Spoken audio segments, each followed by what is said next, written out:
Hello, Terry. And no, you're not alone when it comes to doing sound effects on our everyday life. Similar to what you do when you're actually being out and about doing your job, it tends to be the same things for lots of people, especially when you're about to collide with someone where it goes, oops, sorry, and then you move on. Then there's other sound effects that get added in when you're bored to tears. For myself, it's usually just me doing swishing sounds or doing Star Trek The Next Generation or Star Trek sounds for the doors if I really feel bored. It really depends on what else. If I have any of the actual compunctions to design any sound effects, I actually go into GarageBand or any other sound editing software and try to invent a new sound effect. Sometimes it's taking regular sound effects and using them in radio sketches, like I've done in the past, making things sound just bloody awful. Giving it the right context in regards to the sounds, the effects. But one interesting story.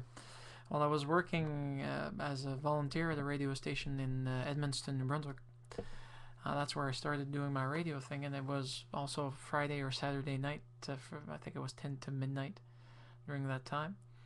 And I was just starting to get to know the soundboard, and we boo-booed.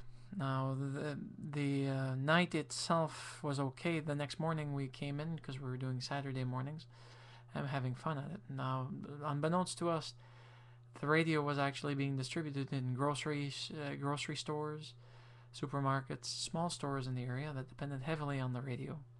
One of the rare independent non-commercial radio stations that exists.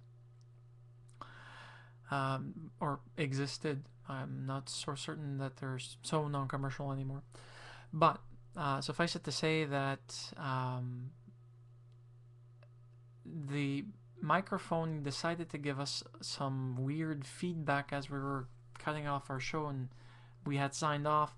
And usually we put this automatic pilot on that has pre-recorded music for filling in the silences because of penalties that can be engendered by the CRTC to any radio stations that have no music being distributed or no nothing. If there's dead air, it's a no-no. Well, suffice it to say that it was microphone feedback on a municipal scale, citywide scale. So we came back on while we were fixing the issue. I took the mic and I said, yes, and you've just heard feedback and the rotten notes. We'll never play them again, we swear. And that was the end of it. But still, comic relief, can't help. Mwah, mwah. Have a nice one.